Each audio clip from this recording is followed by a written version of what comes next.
伏羲山巔，星河之下，烙印着趙光義孤執一生的命數。身出東方，沉隱西野，此生彼落，永不同輝。但在煙雲裡，為何白日卻能看見深沉？這一局，我們要讀懂的正是那顆於天光之下如此高懸的心。本視頻包含白日深沉的全部細節，內容較長，不看背景故事可以直接跳到第8章的核心解析。故事要從大唐貞觀年間一部千古寓言奇書說起。中國歷史上曾出現過2位極具傳奇色彩的人物，李淳風與袁天罡。李淳風官至太史令，執掌大唐天文曆法，是頂尖的天文學家與數學家。袁天罡則更多活躍於傳說之中，實載其精通相術，擅長占卜望氣。2位奇人的命運在後世的傳聞中交織在了一起。相傳唐太宗李世民曾命2人推算國運，李淳風推演入迷，竟一路算到了1000年之後。袁天罡擔心天機盡泄，輕推其背叫停，並留下了那句千古讖言：萬萬千千說不盡，不如推背去歸休。這場推演就此戛然而止，而這部記錄天下興衰的寓言奇書便是《推背圖》。關於《推背圖》的詳細考據與解讀，我已單獨開篇細說，這裡只做背景簡述。如今流行的版本共60項，每一項就是一條寓言，隱喻着往後1000年的世事變遷。而燕雲16聲對這段傳奇做了全新演繹，白日深沉的故事便由此拉開了序幕。在燕雲16聲的敘事中，李淳風與袁天罡因對推背圖的立場分歧而決裂。袁天罡創立玄元教，篤信天理，既可推演便就能執掌，妄圖以人力代天而行，操控天下興衰。李淳風為了阻止玄元教禍亂世間，攜弟子歸隱秦嶺、霧隱谷，創立孤雲門，將畢生絕學傾囊相授，並留下了剿滅玄元教的遺命。這場順天與逆天的對峙綿延了數百年，從黃巢之亂到朱溫篡唐，每逢天下變局，玄元教必會現身，試圖引導時局走向。到了北宋初立，玄元教又現身開封，妄圖借新朝更迭之機攪動風雲，插手天下大事。他們的野心從來不是簡單的改朝換代，而是要做皇權背後的神權，以天命之人為旗，建立凌駕於所有王朝之上的永恆不滅統治。李淳風在生死道消前留下了最後一卦，占算的正是紫微星降世應劫的變局。開封城西北有一座祭祀太醫神的道觀太醫宮，此地香火鼎盛，往來皆是權貴。偶然途經，我們卻發現道觀的鐘樓暗藏蹊蹺。這清靜肅穆的道觀地底竟藏着一處前朝地宮，如今已然淪為玄元教在開封的老巢。深入地宮，我們發現玄元教正在布設實行驗聖之術的道場。一名被軟禁的教徒告訴我們，一旦法事開啟，紫微星被控，天下百姓便會大禍臨頭。我們當即取走了陣中的驗聖之物，一枚貼身玉佩。玉佩的主人竟是那位開封府尹趙光義。所以玄元教費盡心機想要控制的紫微星，居然指的是趙光義。紫微星之謎就此揭曉，而朝堂之上，一場艱難的抉擇正悄然降臨。開封收繳堂錢一事成了趙匡胤心頭的一大難題。堂錢入宋，自是江南國的司馬昭之心，可收繳堂錢又豈是易事？堂錢早已是大宋通用錢幣之一，一朝下令禁用收繳，便是從百姓手中夺財，必然引得民怨沸騰。若是太平时日，尚可補發銅錢予以補償，可眼下京湖內亂求援，戰機在即，軍費尚有缺口，又哪有餘力補償百姓？終究是長痛不如短痛。收繳堂錢而不予返還，先速取京湖，再直搗江南與蜀地，待天下一統之後，再將財富歸還萬民，才是上策。然而傷民心，便是動搖社稷根基，因此縱是上策，也無人敢宣之於口。唯有趙光義站了出來。目光交匯之際，趙匡胤仿佛透過他的雙眼，望見了多年前的那個清晨。年幼的弟弟摇頭晃腦，對着自己反复說着那句他深信不疑的話：欲行大人，則必捨小義，在其位，謀其政。黃河之畔，開封西北，是為博浪沙。此地怪異詭譎，傳聞不斷，伏羲山便坐落其中。關於紫微星劫的線索，正是指向此處。很久之前，山中便流傳着與之相關的讖語。近來，山裡更有許多玄元教弟子神出鬼沒，惹得人心惶惶。為徹查此事，我們即刻啟程前往伏羲山。剛到山腳，便撞見北宋官兵與玄元教徒正激烈打鬥。擊退教徒後，我們撿到一張在不同方位做有標記的伏羲山地圖。循着地圖上的線索深入山中，我們來到了建於山腹正中的劍龍觀。此觀原號太清，乃後周世宗柴榮所建。趙匡胤登基後，將其更名為劍龍。昔日太清，今日劍龍。王朝更替，惟天道恆長不息。劍龍觀北望皇城，其名其旨，皆欲治國之道。君主若能修德守正，便如北辰安居天中，群星自會環繞，無需強施威權。觀中道士透露，近日有貴人上山，特請仙長籌備朝真禮鬥之儀。然而來到三清殿前，白雲真人正在主持拜斗儀式，那位貴人卻不見蹤影。唯有一位名叫馬韶的翰林天文官神色焦灼，四處詢問是否見過一位身着白衣勁裝，名喚鏡中元的公子。二人本結伴上山，如今鏡中元竟憑空失蹤。走進三清殿內，紫芝真人面色凝重，沉聲告誡：紫微星劫已近在眼前。如今北斗七星陣雖已布成，但紫微帝星能否安然渡劫，終究要看天命造化。走出三清殿後門，我們在瀑布旁遇見了小道士雲才。他以測算江書與寒移去向為由，引我們入局。雲才說，伏羲山的位置對應紫微中宮、官鬼、擎曜四星自成格局，是開封龍脈之源。當年孤雲門順勢在此布下風水局，意在滋養真龍。可如今風水眼竅被玄元教破壞，原本四星齊備的吉局化作孤虛空亡的凶局。昔日滋養真龍的寶地，也就此成了囚龍之所。更令他疑惑的是，玄元教雖精通星象卜算，卻並不擅長奇門遁甲與風水之術。能破解孤雲門所設棋局之人，唯有孤雲一脈的同門。為查清疑點，我們按照雲才的指引，先後前往南北兩處的曜星與官星位。在北面的曜星處，有人設下道壇，以半塊刻有匡字的玉佩實行驗聖之術。緊接着，在南面官星位，我們發現了如出一轍的布置，正午則是刻着義字的另一半玉佩，兩塊玉佩合二為一，恰好拼成匡義二字。這不僅指代趙匡胤與趙光義兄弟，同時也是趙光義的本名。官星位的道壇旁，我們發現了一位早已亡故的老道，孤雲門人蕭雲。他以自身性命為代價，親手為玄元教破解了同門布下的風水局。蕭雲在絕筆信中寫下，他始終無法理解昔日與自己並肩抗魯的同門為何會選擇輔佐趙宋。對他而言，後周世宗有救恩，趙氏篡周則失大義。為了心中認定的恩義，他決定協助玄元教控制紫微星趙光義。玄元教、紫微星、趙光義、貴人、鏡中元，循着這些零碎的線索，我們終於登上了伏羲山巔的太岳台。眼前景象撼人心魄，近處日晷靜立，鐫刻光陰；遠處渾衣高聳，遙接星河。白馬太岳山一帶屬古黃河流域，在此觀測日影長短，便能推演黃河水勢漲落。公元724年，唐代高僧一行大師曾遣人奔赴全國各地測候日影。有人譏諷此舉不過是以管窺天，以蠡測海。然而，若因天地廣袤，便斷言其不可丈量，那所謂天地宏大，便無從印證，更無從談起。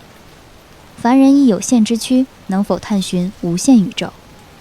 或許，縱使身微如芥，這份從未止歇的探索之心，才是普通人對抗天命的唯一依仗。直到聽見高處隱約傳來的呼救與打鬥聲，才將我們飄散的思緒驟然拉回。我們從玄元教徒手中救下了一位名叫算三春的道士。他拜託我們前往太岳台底的密室解救他家公子，並將開啟密室機關的法門青龍望日告訴了我們。我們將黃道游移的龍頭轉向日晷方向，密室的通道應聲開啟。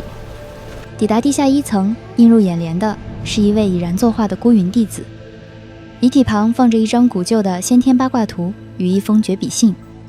信中寫道：開啟身後密室大門的方法就藏在轉輪藏之中。繼續探索藏書室，我們找到了零碎的紫微命祿殘頁，正是傳說中的推背圖。關於這3項的完整卦象考據與谶語拆解，我單獨做了一期解說，信息量非常大，這裡就不展開贅述。我們只解讀與趙光義以及這場困局直接相關的核心信息。第19項對應的是後周覆滅、趙宋代周的天命更迭。第20項講的是趙氏兄弟看似同行，實則日漸分歧的治國理念。玄元教刻意抹去卦象批注中天子以仁德待人，方成太平盛世的核心，給趙光義設下心理暗示，意圖誘導他追逐絕對強權，讓兄弟二人徹底走向決裂。第41項則是用來印證趙宋皇權天命所歸，強化趙光義紫微星身份的心理錨點。對照先天八卦圖，我們發現無論是書架上的八卦紋樣，還是正中央的轉輪藏，指向的都是同一個卦象：下坎上離，火水未濟。轉動八卦轉輪台，我們終於打開了通往最終密室的大門。再下一層，我們終於抵達密室核心礦虛幽間。多數玩家以為太岳台底只有3頁推背圖殘頁，實則不然，還有一項藏在這裡。這一項說的是自盤古開天以來，歷代帝王相爭，看似詭譎無常，實則暗合天地循環的規律。來到礦虛幽間的中庭，我們看見了身負重傷的晉中原。玄元教神出鬼没，此地不宜久留，走。不，紫微星剑没破，還不能走。來此地前，孤雲道長送我的4個錦囊，拿去。他告訴了我們破解的谶語九宮飛星，轉於中宮，室有3元，靈珠所藏，3元齊聚，星移斗轉。簡單來說，就是我們需要打開剩下3間房門，集齊其中的靈珠，放入魂儀即可破局。這一刻，所有零散的線索徹底閉環，眼前正在歷劫的晉中原，正是我們追查已久的紫微星開封府尹趙光義。看來晉中原是他行走江湖的身份。孤雲道長共給了趙光義4個錦囊，對應4道門的機關密碼。第一個錦囊，卦曰地山謙，上坤下艮，煞白虎。打開大門，拼好天市元星圖後，我們通過道德天尊的八卦鏡，踏入了趙光義的第一重心魔幻境。幻境裡，趙匡胤正重傷昏迷，他10年前救過的災民，此刻正對着他們兄弟2人刀尖相向。要怪就怪10年。心魔的聲音在耳邊響起，滿是蠱惑。阿元，你可後悔救了他？這是玄元教誅心局的第一步，先撬動趙光義對兄長的信任。他們要用這場恩將仇報的幻境，徹底否定趙匡胤寬仁的合理性，讓趙光義認定兄長的無差別人心是縱惡，是對好人的殘忍。這也為後續誘導他與兄長反目埋下了第一顆種子。最終，我們替阿元選了後悔，拿到了玄機珠天市。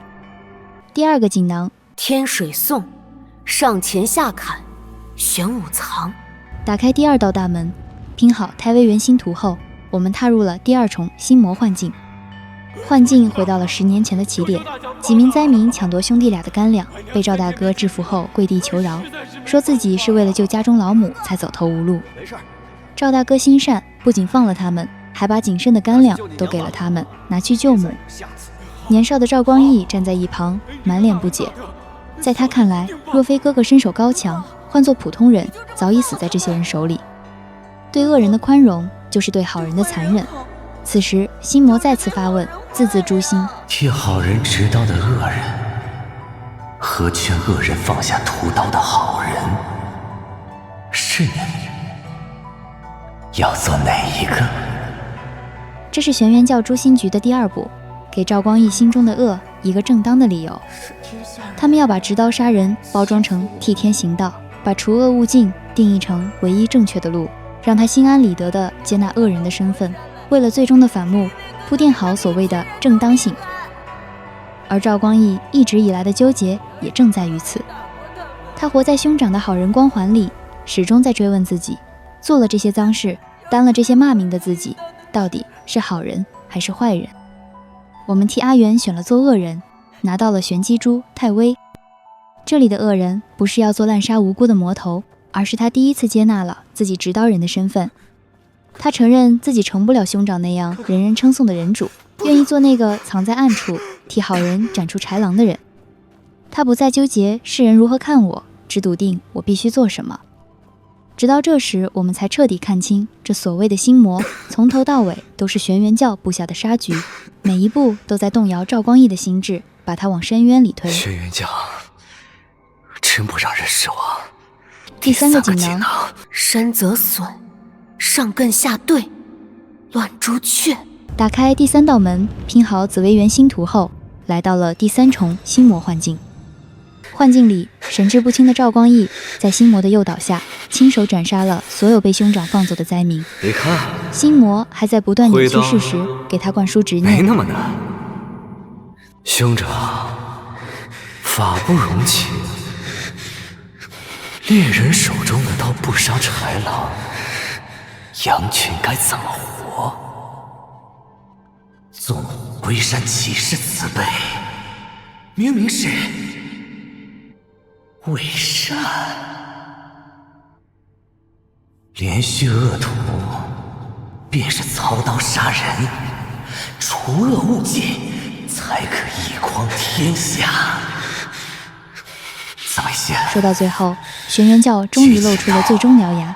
他們不斷給趙光義暗示他紫微星的身份，把趙光義定義成縱虎歸山的偽善者，引誘他殺掉自己的兄長，完成對紫微星的徹底操控。這是玄元教誅心局的第3步，也是終極殺招。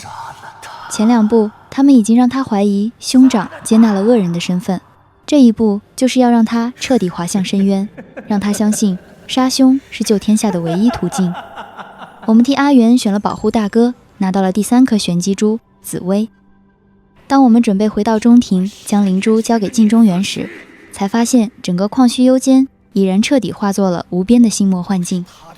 療傷中的趙光義被玄元教刻意放大的心魔徹底吞噬，他嘶吼着要陰陽顛倒，扭轉乾坤，殺不得一人，如何能救天下人？他想要的是救天下所有人的命。可镜中元救不得一人，又如何能救天下人？天下杀尽，何来天下？最終，我們擊敗了心魔，紫微心結隨之而破。